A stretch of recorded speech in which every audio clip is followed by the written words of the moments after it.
Halo, assalamualaikum warahmatullahi wabarakatuh. Welcome to my channel. Jadi sebelum masuk ke topik pembahasan ya guys ya, terima kasih buat kalian yang udah mampir ke video ini. Jangan lupa subscribe ya guys ya, dan komen juga. By the way, ini adalah channel baru, jadi buat kalian dibantu supportnya aja. Jadi kalau seandainya di video ini banyak kekurangan atau memang banyak yang rada aneh gitu ya, dimaklumin aja ya kan, memang ini video pertama gue di channel ini, jadi jangan dihujat ya, tolong. Oke, untuk masalah ini sebenarnya gue juga lihat dari Google, tapi untuk pembahasannya juga sebenarnya gue ambil dari pengalaman pribadi juga, terus juga dari pengalaman teman-teman gue yang pernah kita mungkin cerita lagi nongkrong mungkin, atau juga lagi di status teman gue nih, gue ya setidaknya kita bakal bisa baca sendiri situasi seseorang pada saat dia bikin status di media sosial, di IG atau di mana lah intinya, atau di caption videonya. Kadang seorang itu bikin status kan karena memang mereka lagi ada permasalahan emang kan. Nah sekarang kita masuk aja yang pertama, yaitu merasa stres gitu. Kalau di artikelnya ini, semakin kamu dewasa maka akan semakin banyak juga aktivitas pekerjaan yang akan kamu lakukan.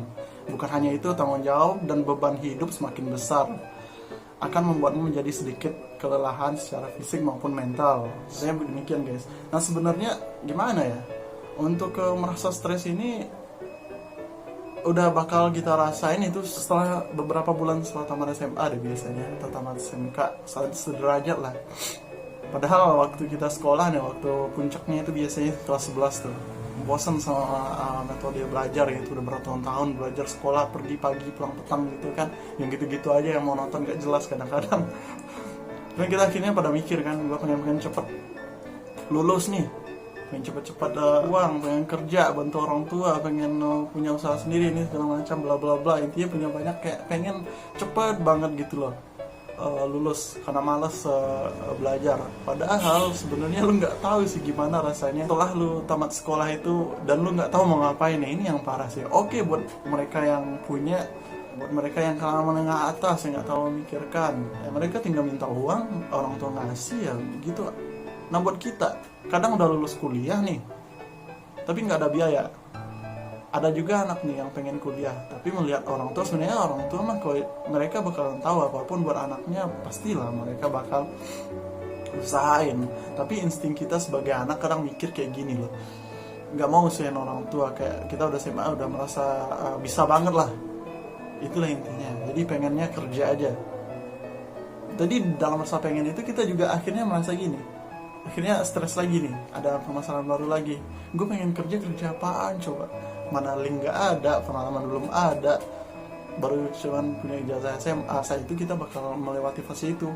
Ini yang maksudnya stres itu, di fase itu. Apalagi stres kita udah kerja nih, ini lain cerita lagi, bakal banyak hal. Benar yang dibilangnya tadi kan, masalah pekerjaan, masalah percintaan, banyak hal lah intinya. Tapi menurut gue sih itu bakal jadi proses pendewasaan buat kita, yang memang itu prosesnya dan itu bakal lu lewatin, nggak mungkin nggak deh. Gue juga sekarang masih fase-fase stres juga, cuman kita bawa enjoy aja. Itu memang proses pendewasaan ya, wajar-wajar aja. Semakin lu bisa mengontrol mental lu, maka semakin matang pemikiran lu. Itu sih menurut gue. Kemudian yang kedua, menurut artikelnya adalah kritikan dari orang lain.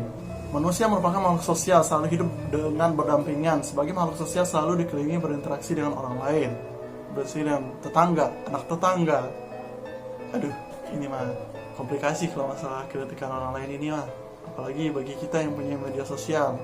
Jangan kan yang punya media sosial, yang punya tetangga sukses aja susah loh. Buat orang-orang yang suka dibanding-bandingkan orang tuanya bakal jadi tekanan banget sih.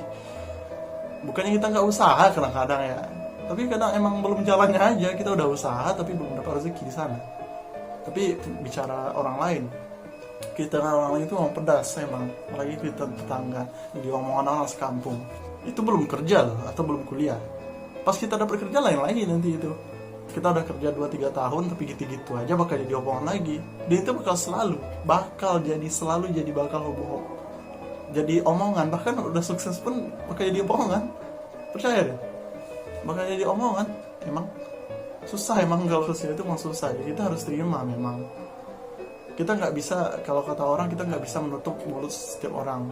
Kita cuma punya dua tangan, ya kita cuma bisa menutup kedua telinga. Kalau seandainya bagus ya kita ambil, kalau seandainya kita kayaknya jelek ya kita buang aja.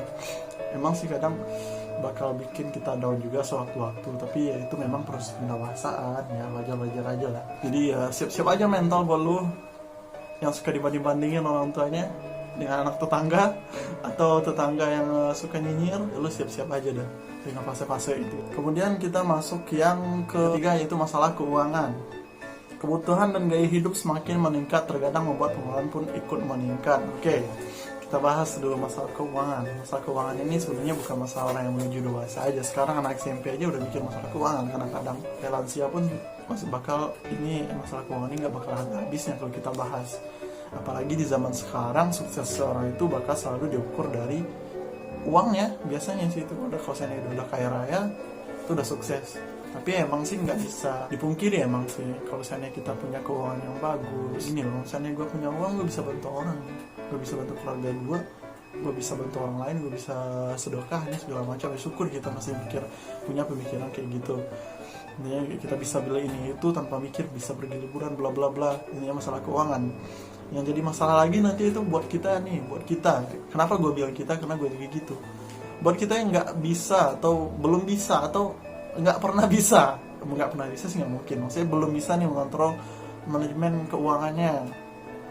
Sebenarnya manajemen keuangan itu sangat penting loh guys. Maksudnya mengatur keuangan itu sangat penting. Kadang kita kerja 2, 3, 5 tahun masih gini-gini aja. Tapi yang memang gimana ya, gini, orang Minang itu bilang sakete cukui banyak habis.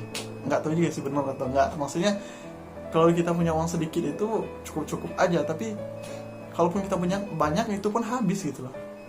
Paham gak sih maksudnya? Maksudnya gini loh, gue sendiri nih, gue ngerasain kayak dulu gaji gue awal-awal kerja itu setahun atau 2 tahun kerja itu kayak pas-pasan, ya, nominalnya mungkin 2 sampai 2,5 lah. Itu cuma habis buat kasih keluarga, traktir teman, traktir keluarga, ini segala macam, ya udah habis buat bayar kosan juga, habis dah itu.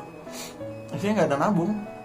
Nah pas gaji, pas udah kontrak nih, ada kontrak kerja, kayaknya kita udah di-staffkan di tempat kerja aku kan sistemnya staff. Itu pas gajinya meningkat, nah kebutuhan juga meningkat. Bukan kita gimana ya, kayak uangnya itu nggak tahu aja habisnya di mana gitu loh. Habis aja. Kadang bisa tekor loh bulanan itu. Jadi gimana ya, untuk manajemen keuangan ini sangat beda loh. Nah buat kita nih yang cowok-cowok, carilah istri yang bisa mengontrol keuangan, nah gitu loh. Kayak emak gue tuh bagus mengontrol keuangan, beliau bagus banget untuk mengontrol keuangan. Tapi gue sih nggak bisa gitu, nggak tahu kenapa. Tapi bakal belajar sih, itu penting banget, serius guys, itu penting banget. Jangan sampai kita 2 sampai 5 tahun ya masih gitu-gitu aja. Gimana ya, gue juga gitu sih sebenarnya, belum ada ngasilin apa-apa. Mana pada hari-hari gak bener-bener jelas juga. Apalagi gue kerja malam guys. Udah lah, lanjut. Kemudian kita masuk yang keempat gitu loh. Ini nih yang umum terjadi di masa remaja ke dewasa atau yang udah masuk dewasa, masalah hubungan. Nah ini nih, soal pertemanan, persahabatan, percintaan nih umumnya di sini. Ya, emang sih gue juga masalah percintaan sih gue nggak mulus-mulus banget deh. Itu bakal jadi ya emang nggak mulus banget, emang nggak mulus sih masalah percintaan. Ya emang sih gimana ya, belum lagi masalah persahabatan yang rusak gara-gara uang, masalah pertemanan hancur gara-gara uang juga. Kadang dia anak-anak broken home yang banget. Gue sih spesifiknya sih masalah apa ya, masalah percintaan sih mungkin ya, sad boy. jadi gini ya, gue sih punya ide juga sih. Perlu mungkin yang mungkin ada masalah percintaan atau masalah hubungan pertemanan, kita pakai bisa. Nah nanti kita bikin juga kontennya mungkin ya. Buat kalian bisa tuh komen di bawah, berbagi pengalaman yang punya masalah dengan temennya. Silahkan komen di bawah. Nanti kita sharing-sharing ya. Walaupun kadang sebenarnya bukan gak ada solusi, kita punya masalah nih, terus kita cerita sama orang lain. Kayak ada lega aja gitu kan maksudnya. Tapi emang gak semua orang dan gak semua hal juga kita ceritakan sama orang lain, memang bener. Tapi ada beberapa orang yang dia itu gak bisa menahan sendiri masalahnya itu. Maksudnya kalau seandainya dia sering menahan permasalahan sendiri, itu bakal berdampak buruk sama kesehatan mentalnya gitu. Jadi buat kalian ya, maksud gue memendam masalah sendiri itu juga gak bagus sih sebenarnya. Gak bagus buat kesehatan mental kita. Nanti kalau misalnya kita down gimana, maksudnya bisa stres, depresi, itu bakal memberikan dampak buruk bagi diri kita sendiri. Intinya itulah, masalah hubungan itu adalah masalah krusial yang bakal kita lewatin, dan itu akan berlanjut selama kita hidup sih menurut gue. Ini masalah hubungan ini bakal nggak ada habisnya, apalagi kita lihat di sekeliling kita atau kita sendiri yang bakal ngalamin itu. Kemudian tidak bisa memenuhi target. Nah ini nih, ini mungkin dia remaja atau yang baru masuk dewasa. Kita semua orang pasti punya target, entah itu target suksesnya, entah itu target dia dalam pekerjaan, entah target keuangan, target prestasi atau segala macam. Semua kadang sewaktu-waktu kita merasakan kayak, ya Allah kok gue nggak bisa ya, apa emang gue nggak bisa. Akhirnya muncul lah kesehatan mental. Sebenarnya semua permasalahan yang kita bahas tadi itu adalah masalah mental sih yang dihajar. Kalau ini kita emang nggak bisa sendiri ya, ada baiknya kita cerita sama orang lain, terus cerita sama orang yang lebih dewasa dari kita. Menurut gue sih bakal lebih membuka pikiran kita. Ya bukan kita jangan berteman juga sama yang seusia juga, maksudnya sesekali luangin waktu lu buat berteman atau buat sharing sama orang-orang yang lebih tua dari lu gitu. Itu bakal lebih banyak manfaat gitu. Karena kadang cenderung kalau misalnya kita ngumpul sama yang seumuran gitu, yang sepantaran kita itu kadang lebih banyak bercanda. Kadang itu buat hiburan aja sebenarnya. Gue jarang sih yang kayak omongannya itu berisi. Itu tergantung circle kayak gimana juga sih. Kalau misalnya circle kocak ya pas ketemuan ya kocak terus. Kalau misalnya circle lu yang kayak yang suka ngomongin orang ya bakal ngomongin orang terus gitu. Pasannya circle lu yang kayak selalu bahas motivasi ya bagus menurut gue. Ini sih menurut gue lu carilah waktu buat ngomong sama orang yang lebih dewasa dari lu gitu. Itu bakal membuka pemikiran lu. Jadi untuk masalah target ini sebenarnya gimana ya? Ya tidak memenuhi target ini bukan hanya kita sih, di perusahaan atau masalah pribadi pun itu bakal jadi momen yang sangat-sangat sulit gitu. Kadang bisa membuat kita putus asa juga memang.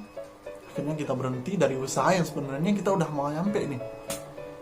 Maksudnya kita udah mau bisa, tapi akhirnya karena nggak mencapai target kita terus pesimis, nggak bisa, akhirnya ya down. Jadi buat kita semua sebenarnya apapun yang usaha yang kita lakukan itu ya usahakan semaksimal mungkin sampai capai aja batas diri dulu gitu.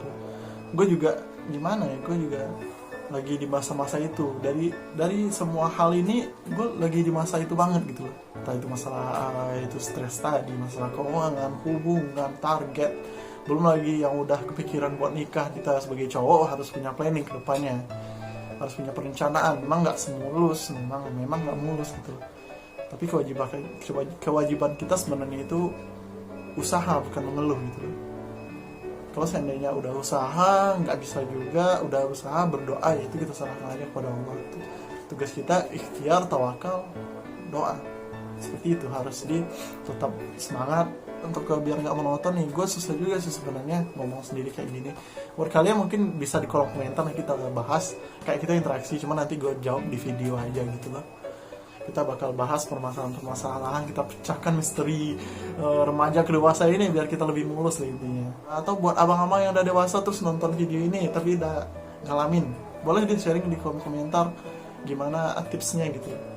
Nanti kita bahas di video, oke? Jadi segitu aja dulu ya guys ya untuk di video pertama gue ini. Memang agak belibet gue ngomongnya, yang namanya video baru ya kan. Jadi wajar-wajar aja. Jadi untuk dari permasalahan tadi itu gue sendiri sih juga sedang merasakan, lagi di proses itulah intinya. Tapi mari kita sama-sama survive lah intinya dari permasalahan ini. Bakal selalu dilewatin dan bahkan orang kaya pun mungkin melewatin masa-masa ini sih menurut gue mah.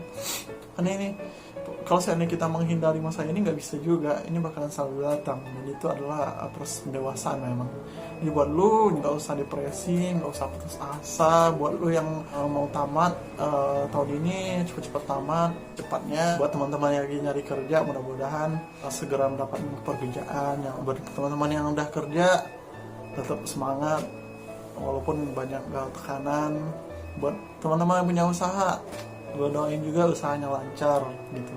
Buat yang hubungannya hangat-hangatnya gitu, jaga hubungannya baik-baik, jangan toksik. Dan buat gue sendiri tetap semangat aja sih sebenarnya. Kita coba aja lah.